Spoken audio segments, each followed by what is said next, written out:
Afternoon, everyone. Today's message is titled God's Family Gathering. And I'm inviting everyone who's listening today to the Feast of Tabernacles in New Braunfels, Texas this year. It's going to be from October 5th through the last great day of October 12th, and that's as long as the Feast of Trumpets starts on September 21st. We'll be watching for the new moon to verify the start of the 7th month. And God's having a family gathering, and you're all invited. Did you know that another name for the Feast of Tabernacles is the Feast of Ingathering? And what better place for an ingathering of saints to meet and fellowship than the Feast of Ingathering? If you've never been to one of our feasts, you're missing out on God's family gathering.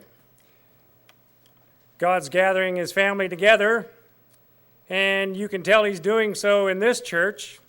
This is truly a church of brotherly love.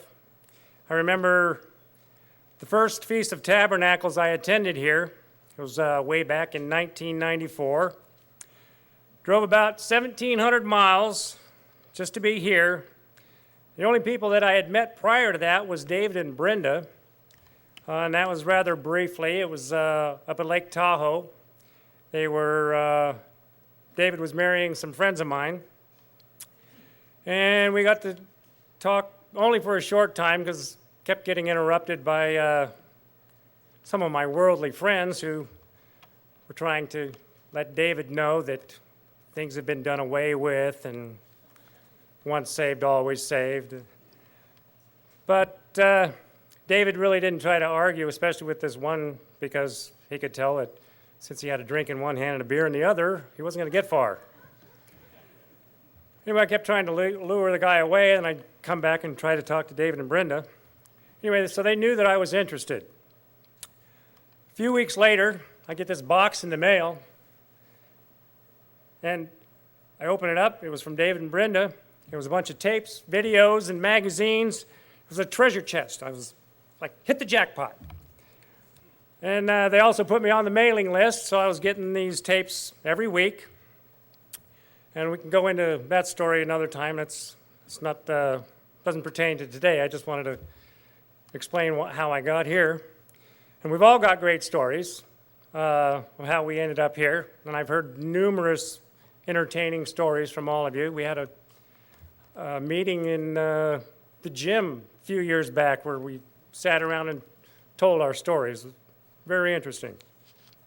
So anyway, the point is, nobody really knew me. I didn't know anyone when I got here, and I'm a loner. I prefer to stay by myself. So when I came here, I was just planning to be a little wallflower, sit in the background and observe. However, Brenda, Bridget, Nita, and a few others weren't going to stand for that. Which it didn't matter anyways, because it was like I knew everyone for years. It was like a family get-together. It was like we were all family, and we are. So if you're sitting in this auditorium, or you're listening on the telephone or internet, and you've been thinking about going to the Feast of Tabernacles or wishing that you could, if you really want to attend, and I encourage you to do so, God will see to it that you can. You need to ask him, and he'll provide a way. I remember back in 1994 when I was sitting there contemplating coming, I really couldn't afford a vacation. And then I remembered something that my grandfather had told me when I was younger. I was asking him how he and my grandmother could afford to come and vacation at our house every year. He says, you can never really afford a vacation, you just take one. So I did. And when I got here, I knew this is where I belonged. A few years later, it took me a little while to get here, when I finally moved here, I was knocking on my friend's door, and they weren't home. Uh-oh, this is where I was supposed to stay until I got on my feet. Turns out they were out west knocking on my door, trying to find out when I was going to move to Texas. So anyway, That's another story. We'll get back into that one some other day. But I was left without a place to stay, but Ziggy and Danielle told me, you can come and stay at our house. Now, mind you, I had 2 dogs and a cat with me. And they said, well, they have a dog and a cat, and our animals are going to get along just fine. I said, well, okay. And we did. That's the hospitality and the attitude of everybody here. Now, I quickly got a job and I arranged to have a house built. However, there were many difficulties and delays in the building of my house. We all know the old saying, company and fish stink after 3 days. Well, Ziggy and Danielle put up with me and my animals for 6.5 months. Now, I know it seems like years to those guys, probably, but it's only been 6.5 months. They're probably counting on their fingers. No, it's been longer than that. It was, no, but actually we had a fantastic time. I really enjoyed their company, and I'm sure that they enjoyed mine. They're fantastic people, and they're my friends forever. And again, this is the hospitality and the attitude that everyone here has. Now, when you first come here, you're going to instantly know who Brenda is. She's the one with the warm heart. She'll make you feel comfortable and at home. She and David try to meet everyone who comes here. You'll instantly know who Bridget is. She'll be making you laugh. She's quite a clown. I think that's why she and I have gotten along and been best friends for all these years. We just love to joke around. You'll instantly know who Danielle is. She's always on the go. She's got a bubbly attitude. This is what makes her perfect for instructing the youth here. She's got lots of energy. You'll instantly know who Nita is. She's the one that loves everybody. She doesn't have a bad word to say about anyone, just huggy, huggy, huggy. They're laughing because they know Nita. I can go on and on about everybody here, but there's not enough time. So, you know, if you think about it, though, those are some of the most wonderful things that can be said about anyone. They're all terrific things to be remembered by. All these people I mentioned are still alive, and we can say that about them now. Well, when all's said and done, how would you like to be remembered? Have you ever thought what you'd like to hear people say about you at your funeral? I know I have. We would all like to hear positive things like that said about all of us. And I can think of one thing that we'd probably all like to hear said about each of us at our funerals. Look, he's moving. Kidding. My point is, everyone here is like that. I'm mainly speaking to those who are listening in, and they're not here in the auditorium right now, because everyone here already knows this. This is truly a church of brotherly love. I invite you all to come and experience it for yourself at the Feast of Tabernacles this year. It's at New Braunfels. If you haven't already, you still have time to make plans. I only mentioned a few people here, but they're a great example of what makes us a church of brotherly love, the Philadelphia Church. We're all disciples of Christ, and we show the world that we are. And how do we do that? By exercising John 13:35. By this shall all men know that you are my disciples, if you love one another. And this is not just lip love, or as David says, lip service, because that doesn't count. Let's turn to 1 John 3. We'll be reading verses 17 and 18. This is where we're told that actions speak louder than words. 1 John 3, verse 17 and 18. But whoso has this world's good and sees his brother have need and shuts up his bowels of compassion from him, how dwells the love of God in him? My little children, let us not love in word, neither in tongue. So how does he want us to love? But in deed and in truth. Talk is cheap. Action is what becomes reality, and reality is what others can see. When you come to this church, this is what you will see. You will see brotherly love in action. God is gathering his family together right here. Just look around at all your brothers and sisters. Now, as in our biological families, we're not the ones who chooses our family. They are God's gift to us, and we are God's gift to them. A brother or a sister is a friend given by God. And that is the case here at this church. Everyone here is a friend given to you by God. As with all our brothers and sisters, they can, of course, periodically push buttons, and that can throw us into roles that we thought that we had long ago forgotten and gotten past. Let's read Colossians 3:13. You'll find that we're told here that it's up to us to quickly make amends and forgive and forget. Colossians 3, verse 13. Forbearing one another and forgiving one another, if any man have a quarrel against any, even as Christ has forgiven you, so also do you. And you'll find that this church does exactly that. We put love into action. We don't just talk about it, and we have to do it fervently. If you turn to 1 Peter 1, we're going to read verse 22. And this is where we're told to actively show love with enthusiasm. 1 Peter 1, verse 22.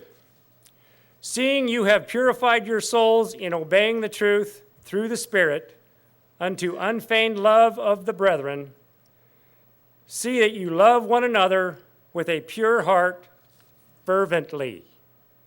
Now, fervently is number 1619 in the Greek Strong's Concordance, and it means intently. In the dictionary, fervent means having or showing great warmth or intensity of spirit, feeling, or enthusiasm. So we are to actively show love with intense enthusiasm. This means those who are called must abound in brotherly love. This is why this church is so strong. We have an abundance of brotherly love. We are fervently to do our best to develop and improve our brotherly love. I look forward to fellowshipping with my brothers and sisters and meeting new family members at God's family gathering at this year's Feast of Tabernacles. So as it's stated in Hebrews 13:1, let brotherly love continue. Once again, do not accept the mark, and let's always make our days worthy of blessings, and the best way to ensure that is to be a blessing. Thank you. The book of Revelation was given to the Apostle John with that S personality while he was in exile on the Isle of Patmos. The book of Revelation was a projection forward as if in a time machine. It was a projection forward into the day of the Lord, the last days, that leads up to the return of Jesus Christ. In Revelation 1, verse 1, it reads like this: the revelation of Jesus Christ, which God gave unto him to show his servants things which must shortly come to pass.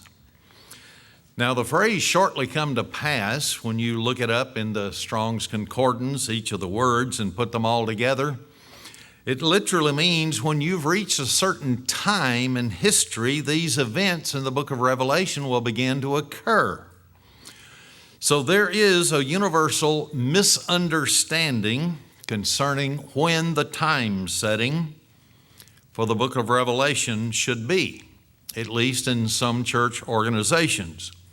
One I grew up in said that it was fulfilled by 70 AD. Well, I haven't seen Christ ruling on the earth, and yet the book ends with Jesus Christ ruling on this earth and God the Father come down with him with New Jerusalem.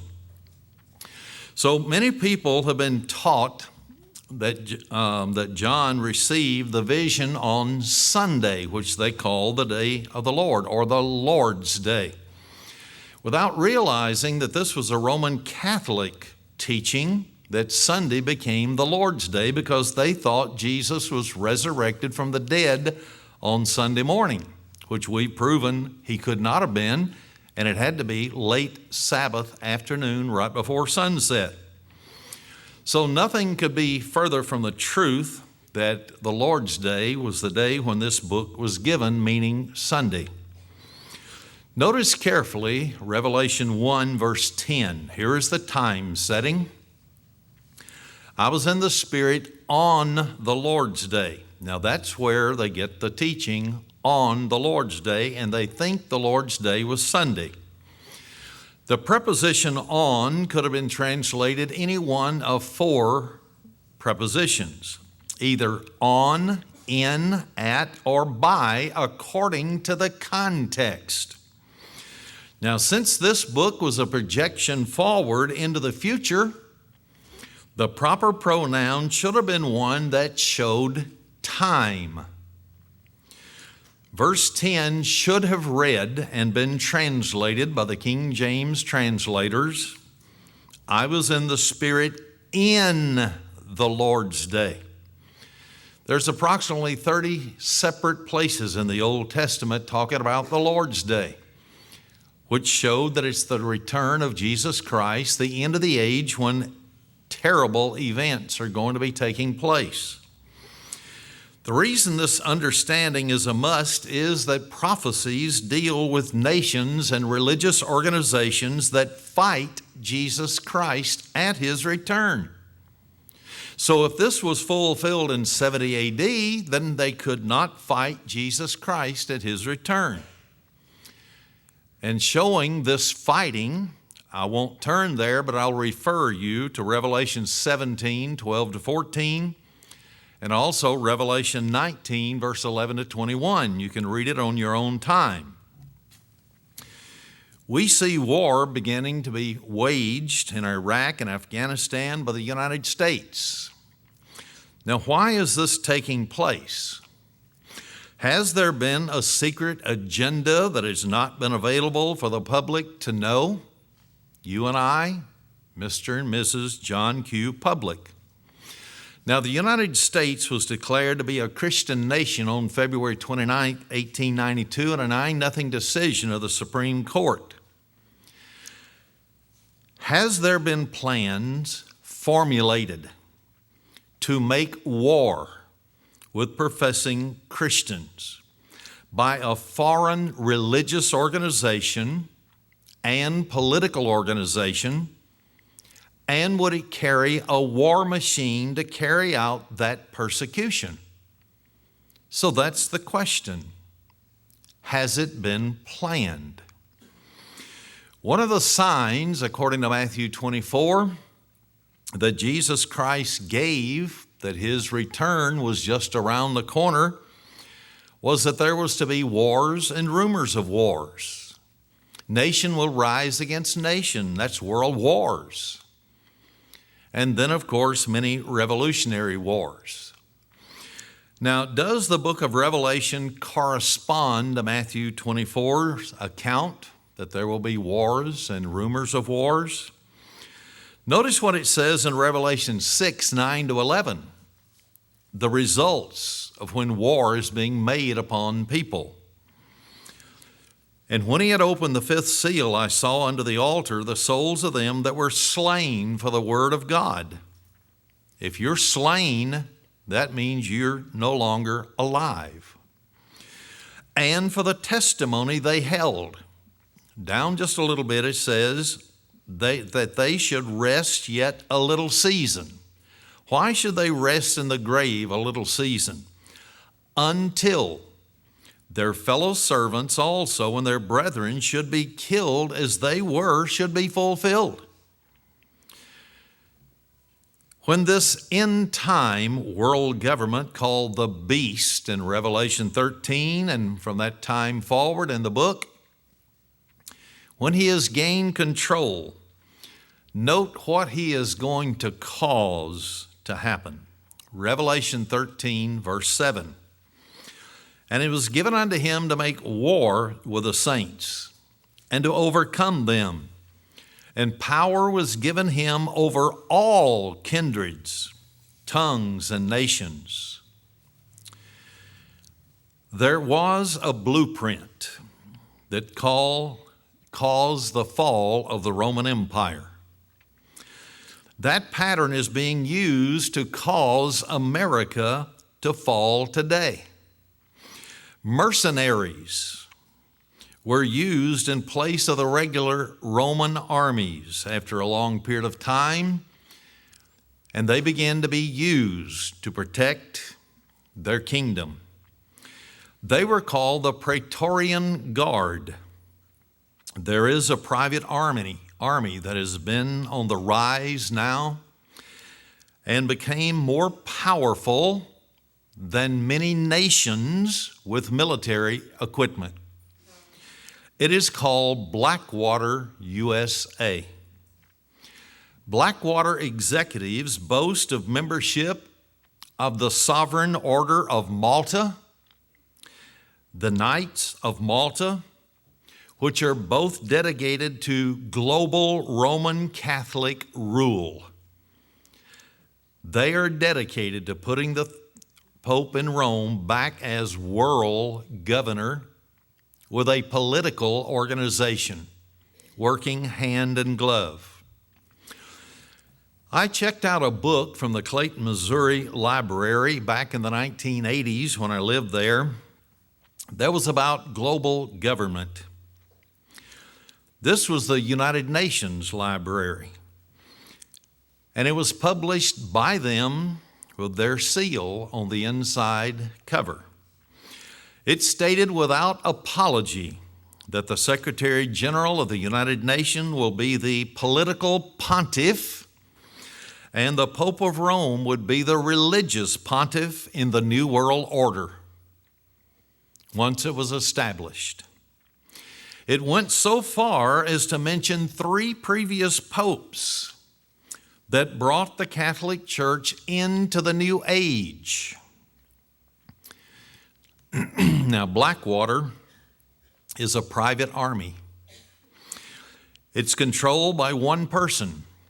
His name is Eric Prince, a radical right-wing Roman Catholic Christian. He's a mega millionaire who has served as a major bankroller not only of President Bush's campaigns in Iraq and Afghanistan, but of the broader Christian right agenda. Many of the executives who would later form the core of Eric Prince's Blackwater, USA empire are none other than radical Roman Catholics. You can go to the internet, you can look up the book Blackwater, The Rise of the World's Most Powerful Mercenary Army. And you can get it and read it for yourself, documented. Eric Prince has been in the thick of this right-wing effort to unite conservative Catholics, evangelicals, and what is called neoconservatives in a common theoconservative holy war. That means religious holy war. With Blackwater, USA serving as a sort of armed wing of the movement. You can find that on page 22 of that particular book. Jeremy Scahill, who is the author of this book, skillfully chronicles the birth of America's frightening Praetorian Guard, one that has been unleashed, 25,000 soldiers strong in Iraq. These hired guns with their black uniforms, their automatic weapons, appeared on the streets of New Orleans following Hurricane Katrina at the cost to the American taxpayer under a contract with the Bush administration of $53 million a day. They're the ones, and we have the video footage showing it, who went into wealthy people's homes, handcuffed them, went in and searched their homes and took all their guns and ammunition, and then decided to release them and let them stay in their homes. They went into other segments of New Orleans where it was not so wealthy.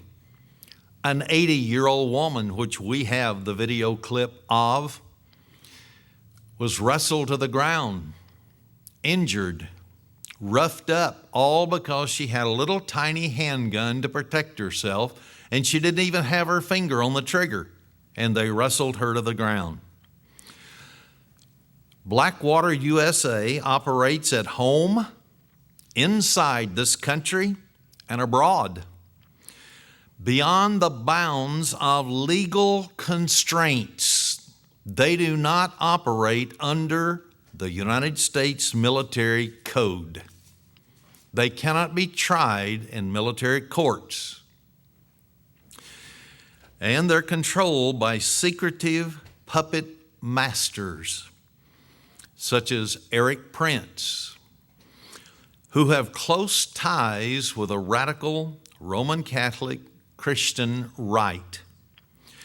Should our nation enter into a period of instability, such as another terrorist attack on American soil, an economic collapse, or a series of environmental disasters, the tyranny that groups such as Blackwater USA impose on others could become the tyranny they impose on Americans, not foreigners.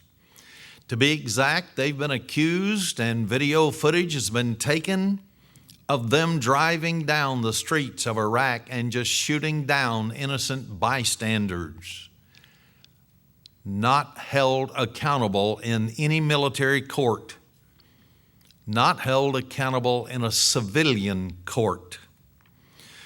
This rise of this unchecked mercenary force, as Scahill, the author of this book, understands, could be the beginning and the final stage of the collapse of the American experiment. All that was found in his book on Blackwater.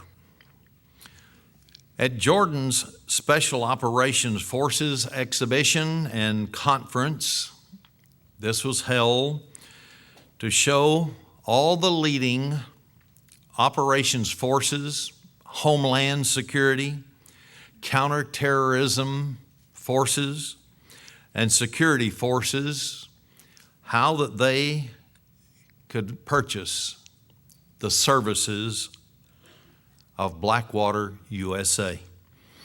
More than 220 companies went to this. The military, delegations from 42 separate countries around the world, and over 7,500 visitors from across the globe heard one of its chiefs, who was in the CIA formerly, Coffer Black, presenting Blackwater. And they were astonished at what they heard. They literally heard that Blackwater was prepared to deploy a private brigade-size force to any conflict or crisis zone in the world. This is a mercenary army. Blackwater strives to be an independent army, deploying to conflict zones as an alternative to the North Atlantic Treaty Organization, which America belongs to, called NATO, and as an alternative to United Nations peacekeeping forces. In 2006, one United States congressman observed that in terms of military might, Blackwater USA could single-handedly take down many of the world's governments. Could this be a fulfillment of the prophecies in Revelation? Someone to make war against the saints? Blackwater USA possesses one of the world's largest privately held stockpiles of heavy-duty weaponry. It's developing surveillance blimps and private airstrips for its fleet of aircraft, which include helicopter gunships. Blackwater USA holds hundreds of millions of dollars in United States government contracts. Many of them are what is called black operations, not for public consumption, and yet they're being paid with tax money paid by the citizens of the United States. Blackwater has deep connections to the United States intelligence and defense apparatus and has become nothing short of the administration's, that is, the Bush administration's Praetorian Guard in the war on terror. Blackwater is no longer content to be subordinate to the United States and be hired by our government. Page 243 or 343 of the book Blackwater. In other words, they want to go and become a global army, mercenary army that any country in the world could hire and use their military. Scahill's book exposes the Blackwater mercenary firm very forcefully, and he demonstrates the grave dangers of outsourcing the government's monopoly on the use of force against other countries, because they're hiring Blackwater USA because we don't have enough volunteers to go into our military and go fight in Afghanistan and Iraq and possibly going into Assyria or even Iran. And they're certainly talking about that. Now, the war on terror has created a whole new phenomenon in the world. It's new in size, it's new in scope, a new counterterrorism industrial complex, not just the military industrial complex, but counterterrorism industrial complex, which is headed up by private, independent military intelligence contracting businesses. It's a $100 billion a year industry. That's a lot of money. Not only can a special force soldier increase his pay 12 times over by becoming a mercenary army, but also the CIA officers receive double the pay if they will join Blackwater USA and abandon their post with the United States government. In September of 2006, Harper's Magazine reported on the steady flow of CIA employees to Blackwater USA, finding that the pace of the movement to private firms has recently reached alarming proportions. This was printed in one of their own publications, Harper's Magazine. Private security companies are boldly recruiting CIA employees in the CIA cafeterias.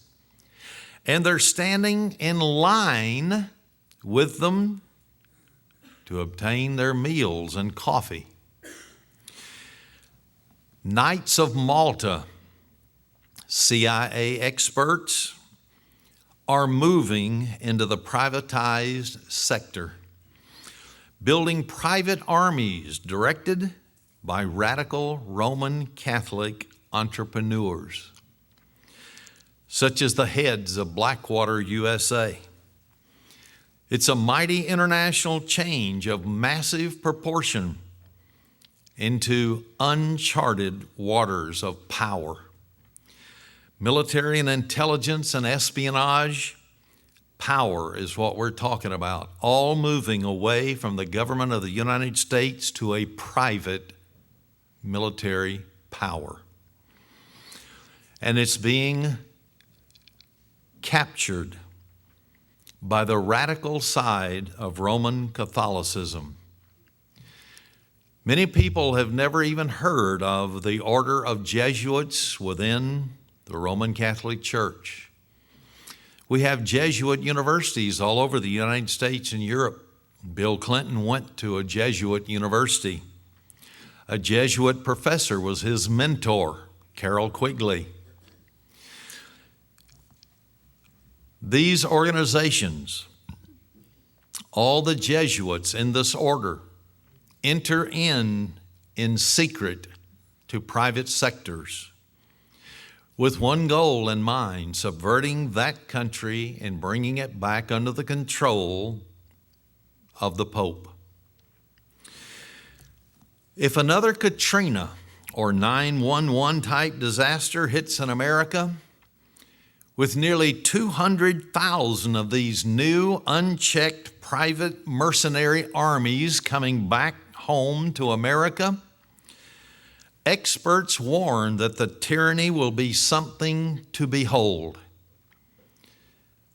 What was it that they ran at 29 Palms, California, May 10th, 1993? They ran a series of questionnaires to the Marines. And the very last one, the question was, would you be willing to fire upon Americans who resisted turning in firearms that had been banned by the United States government? Blackwater USA has proven in New Orleans, Louisiana, they would have no problem with it.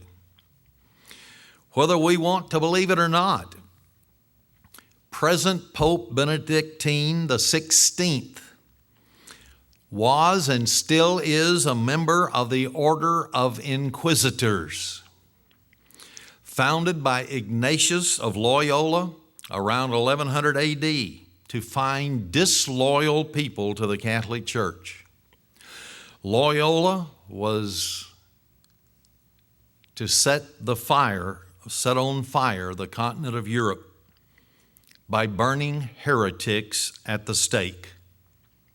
They would seek out and find anyone that was even accused, whether they were guilty or not, of being disloyal to the Pope and burn them at the stake. What is going to happen if we see a beast rise, political, aligned with a religious beast called the papacy? I doubt right now, because of his age, that Benedict XVI of the Order of Inquisitors will be alive, but he could be. The Associated Press carried an article by Jennifer Levin entitled "Bush Welcomes Pope" and says U.S. is open to his message. Now, I wonder what poll he took to find out who was really open to his message. Mr. Bush must have run a poll to determine that statement, because our forefathers who settled this country came to America to escape the persecutions of the Catholic Church. And then later, the Church of England, which was Catholic, but the kings and queens rejected the Pope as the head, and they became the head of the church.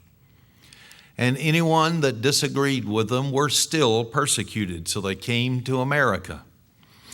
This is why our Bill of Rights say that we have freedom of religion, and it shall not be infringed upon. Most people don't even understand anything about our Bill of Rights, why they were written the way they are. But it was all because of what was going on in Europe and in England at that time, the persecution of Christians, the absence of free press. You couldn't petition the throne, grievances.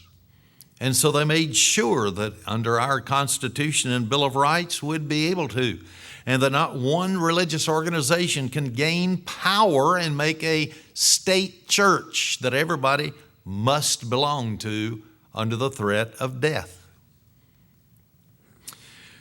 There was estimated to have been 9,000 people in Washington, D.C. to view the Pope on his recent trip.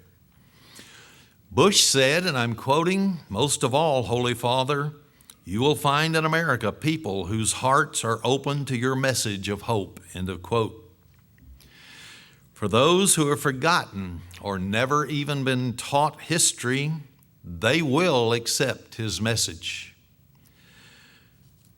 But for those who have an understanding and was taught American history and European history and know what the order of Jesuits are all about, and now that they're building a private mercenary army headed by very radical Order of Malta and other Catholics, we understand what's about to happen. Upon coming to America, Pope Benedict XVI criticized everything about America when he came.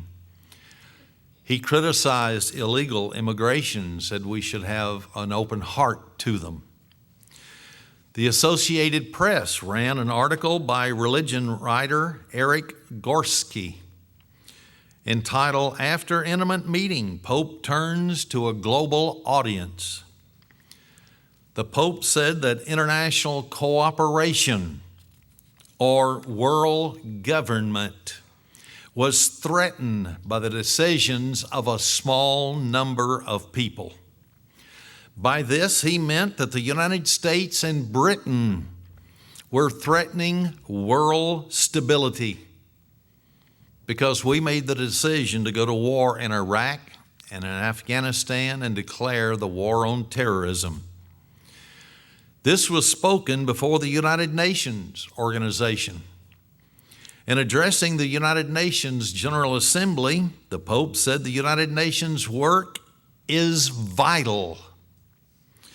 He raised concerns that power was concentrated among just a handful of players, meaning the United States and Britain. He spoke in French and in English. He said, and I quote, "Multilateral consensus continues to be in crisis because it is still subordinated to the decision of a small number of nations," end of quote. He went on to say that the world's problems call for collective interventions by the international community. Now, anybody that knows anything about socialism knows that the word collective is what they do. They have collective farms, collective industry. The state is supposed to own everything, but of course the dictator owns the state. The United Nations News Center put out the following, quote, "More than ever, we need today an articulated, clear, and profound dialogue among cultures and religions, particularly between Christianity and Islam," the Pope said, end of quote. Everyone should know that the United Nations was set up to be a world government by its founders, the Illuminati, who were worshipers of Lucifer. Lucifer is none other than Satan the devil, referred to in Revelation 12:9 as that great dragon called the devil and Satan. A Reuters article entitled "Pope Warns Against Undermining United Nations." It was written by Philip Polello, and it appeared on Yahoo News. He made reference to the United Nations without calling the United States' name. He said that countries that act unilaterally by itself on the world stage undermine the authority of the United Nations and weaken the broad consensus needed to confront global problems. The Pope said the international community sometimes had the duty to intervene when a country could not protect its own people from grave and sustained violations of human rights. Speaking in French and English from the United Nations Assembly's green marble podium, he gave a wide-ranging address on issues such as globalization, human rights, and the environment. He said the international community must be capable of responding to the demands of the human family through binding international rules, end of quote. One of the greatest dangers now posed by the rapid progress of the papal power is the creation of the most powerful mercenary army the world has ever seen. Paralleling the greatly feared Roman Praetorian Guard, who were mercenaries. Volume 109, number 263, Sunday, September 20th, 1987, page 1 of the St. Louis Post-Dispatch, gave this headline: Pope urges solidarity, all for all. This was an article written by Pamela Schaefer, who was the religion writer. And much of this article will be quoted to show all of us that the Pope's meeting with non-Christians earlier, such as Hindus and Buddhists, was for the same purpose: to create a world religion to function with a world government, to bring solidarity, which means unity. Look it up in the Webster's Unabridged Dictionary, the word solidarity. A union of all mankind. And this is what he's shooting for. Dateline, Detroit, Michigan, quote, Pope John Paul II left the United States on Saturday with a mandate for the American people. Seek solidarity or unity with the people of all nations. I've already mentioned the meaning of the word in the Webster's Unabridged Dictionary. An entire union of interest and responsibilities in a group. A community of objectives. I'll continue his statements. Human solidarity, a solidarity that knows no frontiers. Now I'm emphasizing no frontiers, and we'll get to that in a moment. Is a worthy national vocation for America and a high moral duty, the Pope said. I want to interject something that was stated in 1847 by Karl Marx when he wrote to Engels, his handler, and stated that one of the goals for world government was to eliminate frontiers, the identical word, which means no more national borders between nations such as Canada, the United States, Mexico. France, Germany, Switzerland, the Low Countries, Belgium, Luxembourg, and so on in Europe. The Pope went on to say solidarity, or the article, solidarity was the Pope's theme for a series of talks. Solidarity was his message in a 45-minute address on social justice at Detroit's Hart Plaza. To Polish Americans, the Pope said in a message that the word solidarity had an eternal content. Today, solidarity, rolls like a wide wave over the face of the earth. I have but one question. What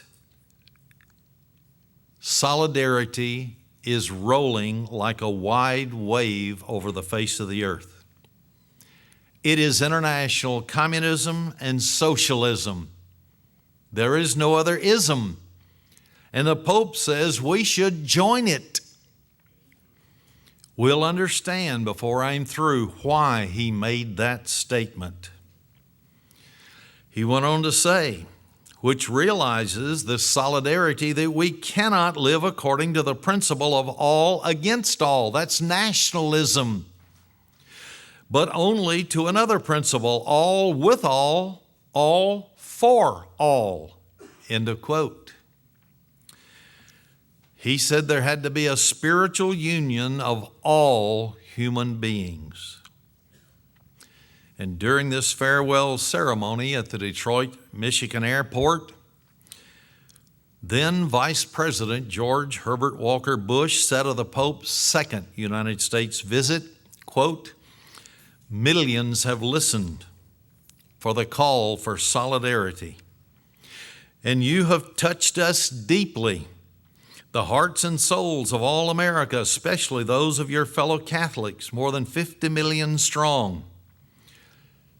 So George Herbert Walker Bush backed him. Why would he do that? He was a member of the ultra-secret organization called Skull and Bones, which came from Germany.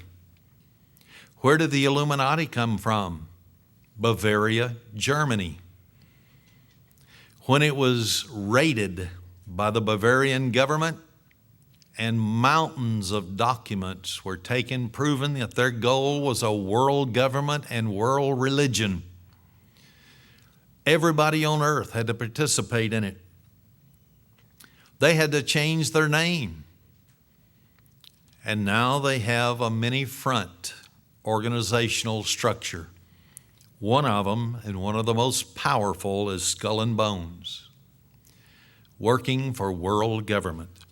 And his son, current President of the United States, was initiated into the Order of Skull and Bones in 1968. His opponent,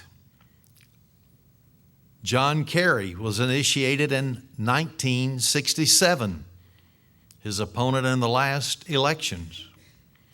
So either one that had won, we would have had a Skull and Bones person, Illuminati, working for world government at the head of our country.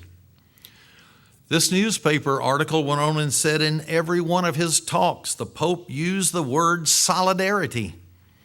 He called for a new worldwide solidarity aimed at uniting members of the human family. He said that central to the church's teaching is the conviction that people are more important than things. And of course, that is true. He went on to say in his speech in Detroit, the choice for Americans, the Pope said, is between isolationism, national sovereignty, and solidarity, loss of national sovereignty and being merged into a world government. He said that commitment to a decisive contribution to the building up of a true world community, and that word community is nothing more than a cover for government. Just like one man said on television government. And he said, oh, I meant governance, because the word governance was to hide the fact that it was going to be a world government. He went on to say in that St. Louis Post-Dispatch article, interdependence among nations demands a new understanding of the world as a single whole. How can you get around it? Anybody that knows the terminology he's using knows that it's world government. He said, nobody can say anymore, let others be concerned with the rest of the world. The world is each one of us. The Pope appealed throughout the day for respect for human rights within the United States as a necessary prelude to global solidarity, global union, global government. He said that America, your deepest identity and truest character as a nation is revealed in the position you take toward the human person. The ultimate test of your greatness is the way you treat the weakest and most defenseless ones. He said, the Pope called on Americans to pray for strength to make difficult choices, meaning giving up national sovereignty, joining in a world government.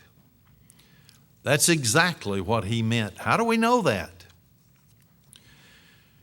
I wonder if it was by accident that Pope John Paul II came to the United States when he did, because following him was a communist dictator, Mikhail Gorbachev. So you might want to say there was a 1-2 punch trying to get America involved in this world government quicker. In September of 1987, Pope John II came to America, called for world solidarity. The word solidarity has been used by international communists, especially in South and Central America, for 40 years. It's used by socialism and communism with the same meaning as world government. Then all of a sudden, Mikhail Gorbachev came to America in December 1987, just 3 months later. And he called for world peace. He spoke before the United Nations. And then in a United Nations library located in Clayton, Missouri, it states in one of the books that I checked out that John Paul II was the third pope since 1958 to usher the Catholic Church into the New Age. Why is this important to understand? I hope it'll be clear before I'm through. It stated the Catholic Church has over 24 agencies working inside the United Nations to bring about a one world religion. Will the Council of Elders, 300 men on the continent of Europe, bring a restored Europe with a religious figure leading the way? They've already taken down all the borders. There used to be checkpoints. You had to have passports to go from one country to the other. Not so anymore. Once again, from the St. Louis Globe Democrat, Tuesday, January 10th, 1984, with a headline, U.S. Vatican establish diplomatic ties. Dateline, Vatican City.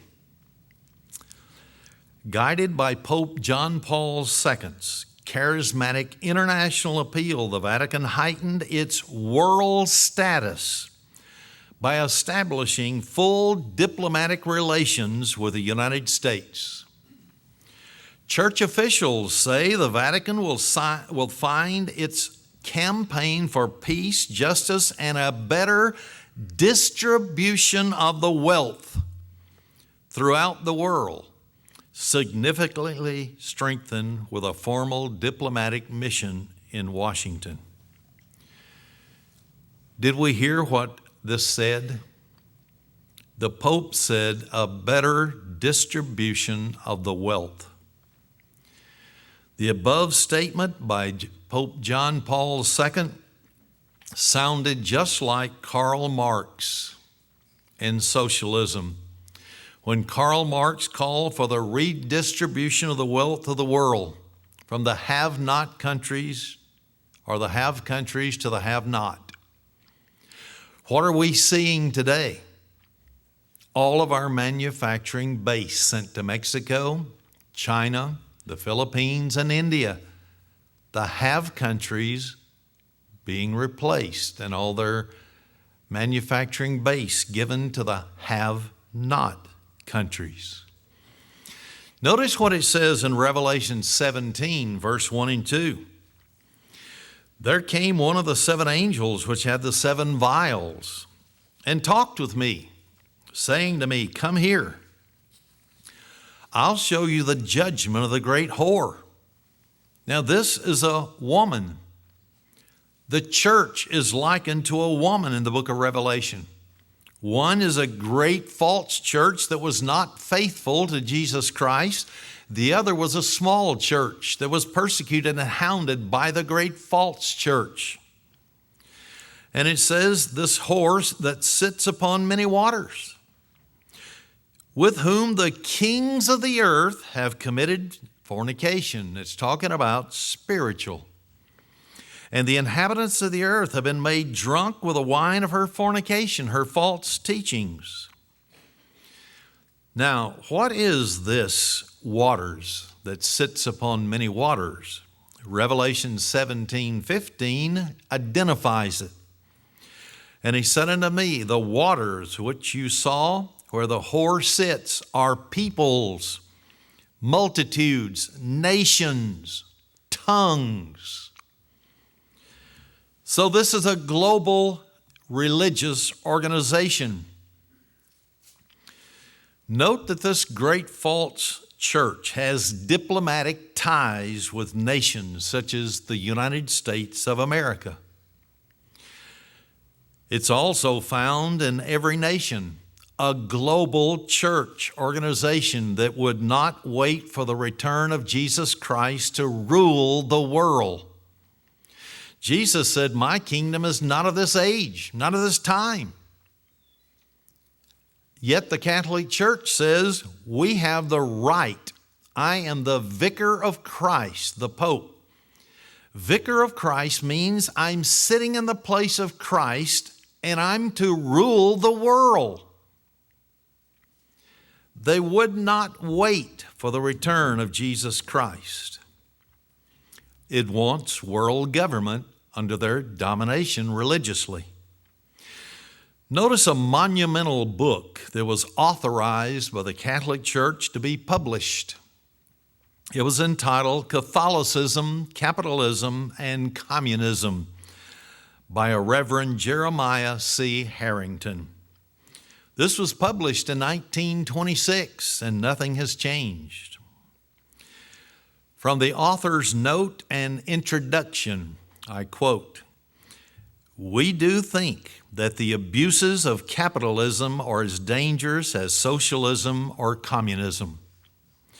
The two, capitalism and communism, could scarcely permanently coexist together. Do we understand the meaning of that?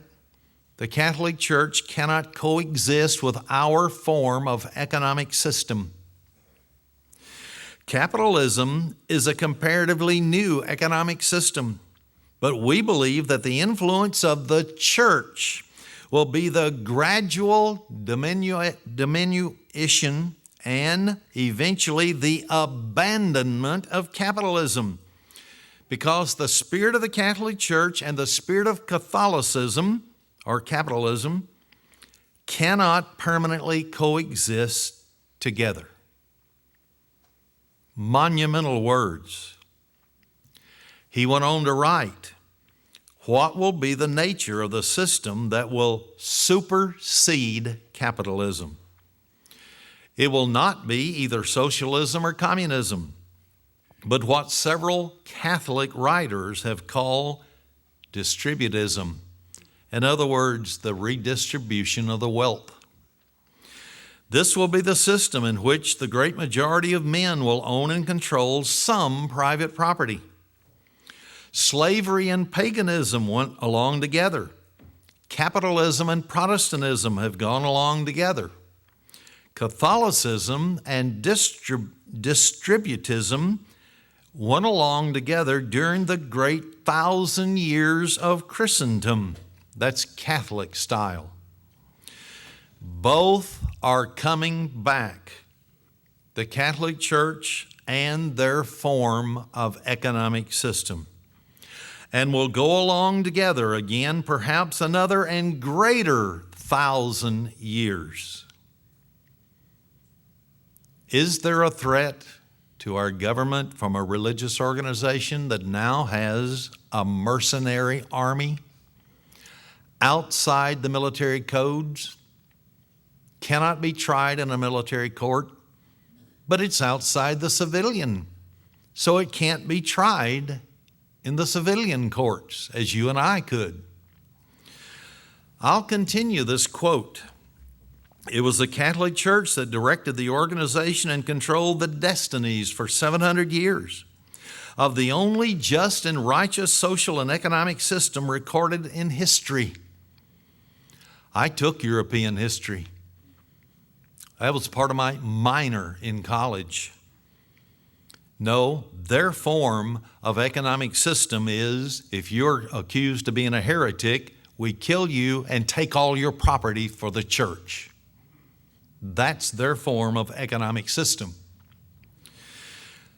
It was cold and bitter enmity of the Catholic Church that fostered and made operative the un-Christian industrial and financial organism that has held sway for the past century and a half. That's our free enterprise system. It went on to say, it was the Catholic Church which, when the time had come, was bound to reassert its changeless principles and assume the leadership of the new crusade. End of quote. Revelation 13:3 says this, "I saw one of his heads as it were wounded to death. There were 7 world-ruling governments. And in 1814, the big headline in my European history book was Defeat of Napoleon, 1814. That meant the Pope had no military to back them up. So it lay dormant. And his deadly wound was healed. And all the world wondered after the beast. Yes, this is the coming New World Order, aligned with the Catholic Church. Because Revelation 13, the first part, the first 10 verses is talking about the political, basically, and then the last, from 11 on down to the end of the chapter, verse 18 is talking about the false prophet. And so you have the beast and the image of the beast. From the United Nations Library in Clayton, Missouri, I'll quote from one of their publications that I checked out in the 1980s called The Global Transcendence of Religions. Chapter 6, quote, "Prayer, meditation, and spirituality at the United Nations are fascinating subjects. All major world religions are accredited to the United Nations as non-governmental organizations. For example, no less than 24 Catholic organizations are represented at the United Nations. Several of the world's religious leaders have visited the international organization. Most memorable was the visits of His Holiness Pope Paul VI during the General Assembly in 1965, and then Pope John Paul II in 1979. The most important examples are those of the Catholic, the Unitarian Universalist, and certain Baptist organizations, and the Baha'i faith. It is a common practice for the Unitarian Universalists to display the United Nations flag in their houses of worship. Now, under the chapter Appeal to the World Religions for Peace, page 95, it said this: looking back at the UN buildings, Pope Paul VI said, "God bless the United Nations." Hence the need for all world religions to actively support and thoroughly explain the United Nations to their peoples. For it is here that the old dreams of humanity for peace, nonviolence, disarmament, justice, world ethics, and human dignity find their latest expression.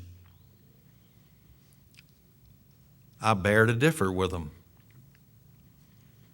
I've studied it. It was founded by international communism. It can only bring about a communist world government. But aligned with the Roman Catholic Church, it will have yet different form of economic system. I'll continue. This is most important, so that this human organization shall never be allowed to die or disappear, but be strengthened and enlightened in the cause of human ascent. As Pope Paul VI rightly said, this edifice that you have built must never fall again into ruins. It must be improved upon and adapted to the demands which the history of the world will make upon it. This is the new ecumenical spirit which is needed. End of quote. Chapter 15 of that book, The Global Transcendence of Religions, is the subtopic about Pope Paul VI's doctrine of peace. Quote, there is no doubt that Paul VI, together with John the 23rd and John Paul II, will be remembered as the three great popes of peace, pioneers of a momentous transcendence of the Catholic Church into the New Age. Let us not forget that the Catholic Pope, like the Secretary General of the United Nations, is a global ecumenic man who has the whole world and its people at heart. End of quote. On the bottom of that page was a footnote. Here's what the footnote said. Dag Hammarskjöld, who was the Secretary General of the United Nations, once observed that there were two popes on this planet, a spiritual pope in Rome and a civilian pope in New York, namely the Secretary General of the United Nations. In this same book, under the chapter title, The Visit of Pope John Paul II to the United Nations, it talked about him speaking before the General Assembly. And he said that they were in search of a conversation with the entire world. He wants everybody to listen. He, as a universal community, that's what he's looking for. Says that everybody should unite together. He said, and I quote, peoples, nations, races, languages, cultures. The church is deeply interested in the existence and activity of the United Nations organization, whose very name tells us that it unites and associates nations and states. It unites and associates. It does not divide and oppose. This is the real reason, the essential reason for my presence among you." End of quote. Yet when you study the United Nations, you find the exact opposite. The Miami Herald on June 13th, 1984, had an article entitled "Pontiff Takes Hard Line on His Authority." He was speaking before the World Council of Churches. At that time was made up of 285 churches. Now it's about 400 all over the world. He said that in 1961, they entered into an ecumenical movement of integration. By 1968, the ecumenical movement expanded from a mainly pan-Christian movement and began increasingly to embrace non-Christian communities as well. And so we have Buddhists, all the Oriental religions, and so on is a part. They're trying to make a one-world religion. Then on chapter 17 of the book, Goals for Mankind, it lists the title and subtitles. The title of the chapter 17, The Great Religions and World Solidarity. And here are the subtitles: Judaism and the Growth of World Solidarity, Christianity and the Growth of World Solidarity, Islam and the Growth of World Solidarity, Hinduism and the Growth of World Solidarity. There are things happening behind the scenes that never hit the news media. It went on to say, another subtitle, Buddhism and the Growth of World Solidarity, the Chinese tradition and the growth of world solidarity. And it went on to even say the growth of Marxist communism and the growth of world solidarity. In Goals for Mankind, chapter 19, the title, A World Solidarity Revolution. And its very first sentence tells why the Pope came to the United States of America.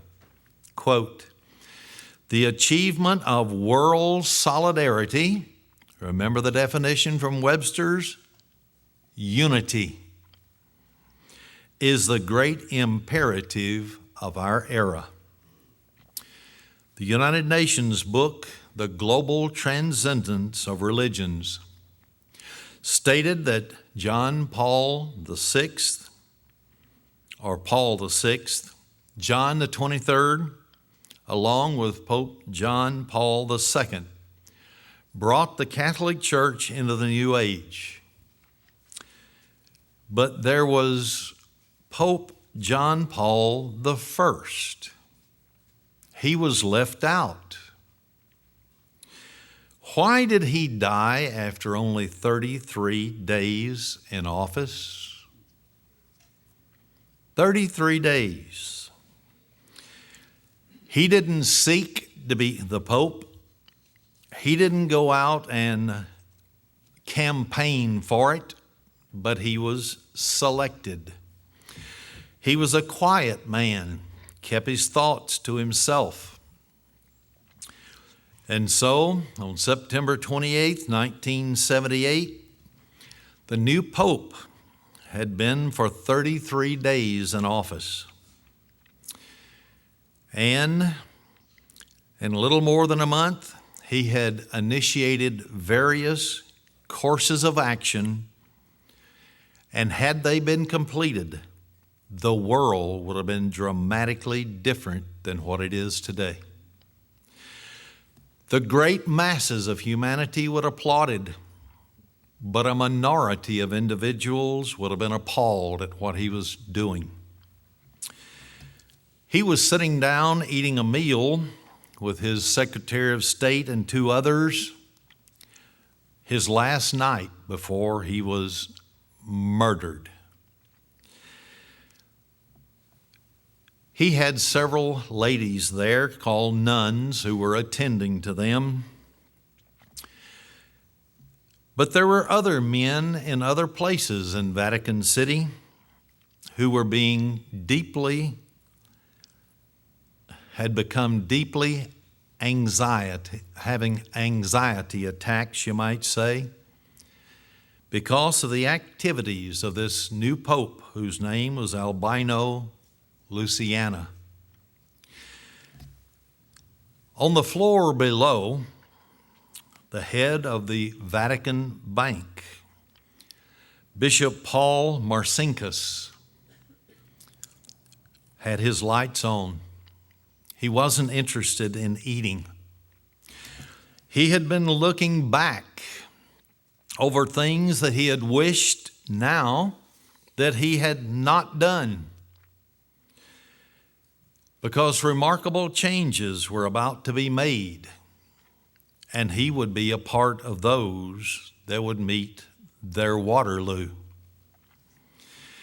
Word had reached Marcinkus that the new pope had quietly begun a personal investigation of the Vatican Bank, and specifically of the methods which Marcinkus was using to run the bank. Not only that, but the Secretary of State, Cardinal Jean Valot, was another man who was still at his desk after he finished his evening meal with the Pope. The Pope had given him a list of names, appointments, resignations to be asked for, transfers that the Pope had handed to him just 1 hour before. He had advised Valot, talked with the Pope, he had even argued with the Pope, but to no avail about these transfers. The Pope was adamant. Because he was adamant, he did not foresee what would happen to him that night for the following reasons. The world wrote a great deal about the 33 days in which this Pope John Paul I lived and then suddenly died. Since the Vatican City is a city, nation state to its own, nobody could investigate why he died but those inside the Vatican walls. There was speculation everywhere as to what happened to him. The real explanation would not be discussed on the news media or anywhere else. It would not be given a public airing, so the world would not know. But there was one common denominator, one fact that linked each of those men that were to be replaced or asked for their resignations. One common denominator. That is that every single one of them was a Freemason. Over 100 men had penetrated from the Masonic order inside the walls and had brought the Catholic Church into the New Age, preparing it for world government and world religion. According to canon law of the Catholic Church, to be a Freemason was automatic excommunication. That Pope was going to send these people out to desert posts that may have had 10 or 11 parishioners, or resign completely. But there was another illegal Masonic lodge that had penetrated far beyond the Vatican. It was searching for wealth and power. It called itself P2. The fact that it had penetrated the Vatican walls and formed links with priests bishops and even cardinals made P2 Masonic Lodge anathema to the new pope. Now, in wrapping all this up, what does this mean to us? Former President Ronald Reagan took advice, as all presidents do, from their appointees, members of the Council on Foreign Relations, many of them Catholics, radical Catholics, working for a one-world government founded by Marxist Edward Mandel House. Mikhail Gorbachev and all communist dictators take orders directly from the Council of Elders that founded international communism in Russia. Pope John Paul II became the new pope after the murder of the anti-Freemasonic Pope, John Paul I. John Paul II came to America after to preach solidarity, world government. Europe has already a United States of Europe. The United Nations published a book stating that there were two pontiffs, one political and one spiritual. Notice what it says in Revelation 13:1. And I stood upon the sand of the sea and saw a beast, and this is political, rise up out of the sea. We've already seen the waters and so on is of humanity. Look at Revelation 13, verse 11. And I beheld another beast. This is a spiritual coming up out of the earth. And he had two horns like a lamb and spoke as a dragon. In other words, it pretended to be Christian outwardly, but it was aligned with Satan and the P2 Masonic lodges and all the other lodges to work for world government. This second beast was religious, but it was empowered just like the political by Satan.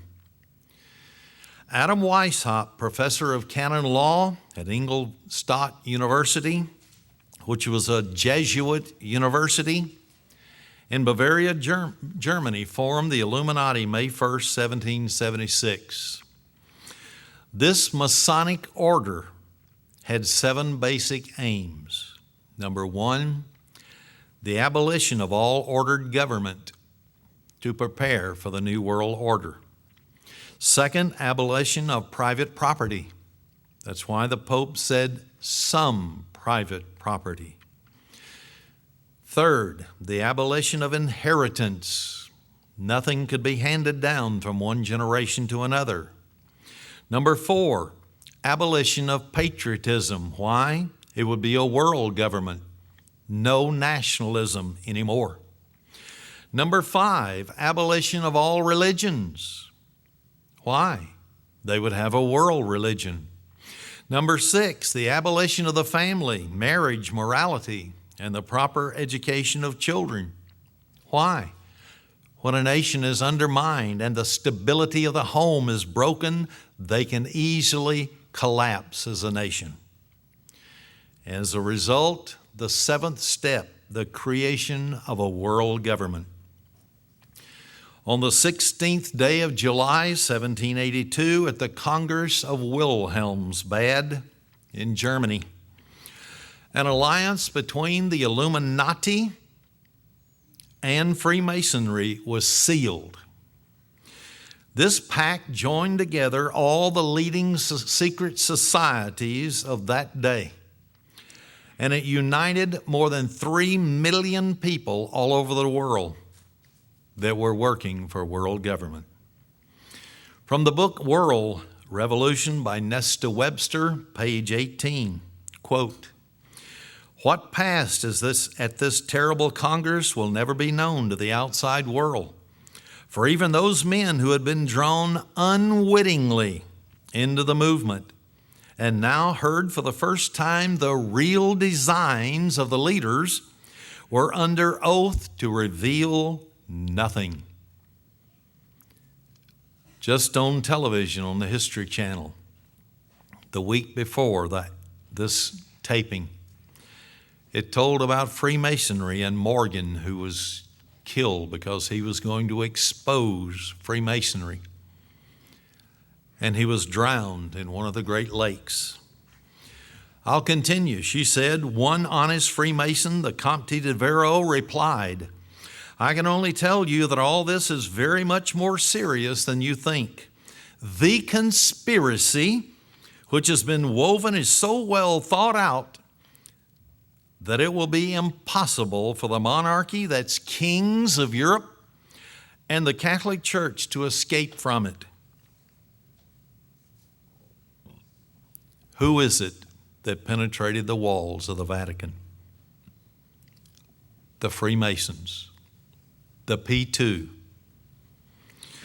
Only Britain retains its monarch because God Almighty promised King David that he would always have a man sitting on his throne.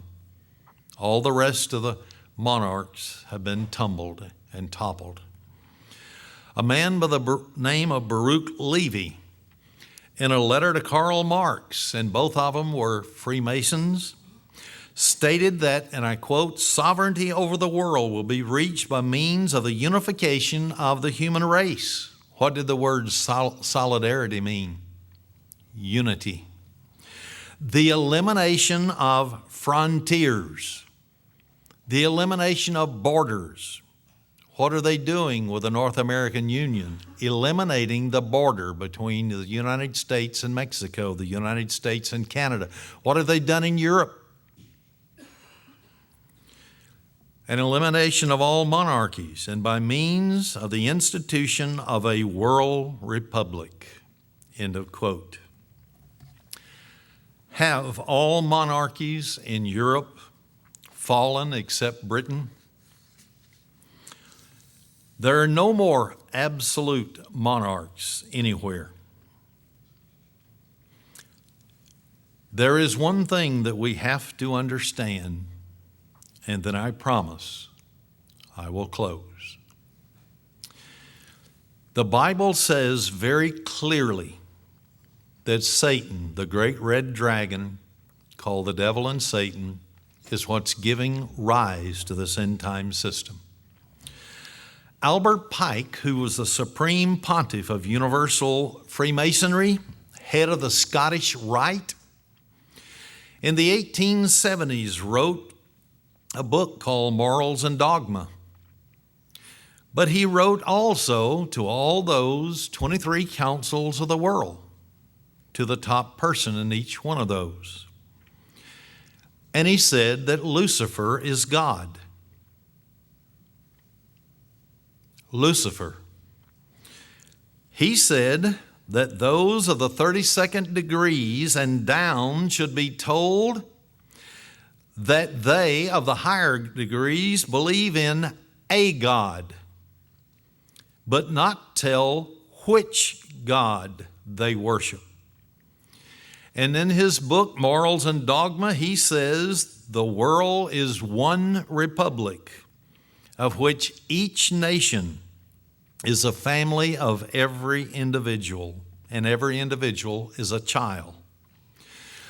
They want a world government to care for us from cradle to grave, thus a brand of socialism. In the final 100-year program that they hoped would lead to their world government, they wrote the protocols. Number 15, paragraph 1 says this: when we at last definitely come into our kingdom by the aid of coups d'etats, prepared everywhere, that's overthrows illegally of governments. After the worthlessness of all existing forms of government has been definitely acknowledged, then paragraph 18, our government will have the appearance of a patriarchal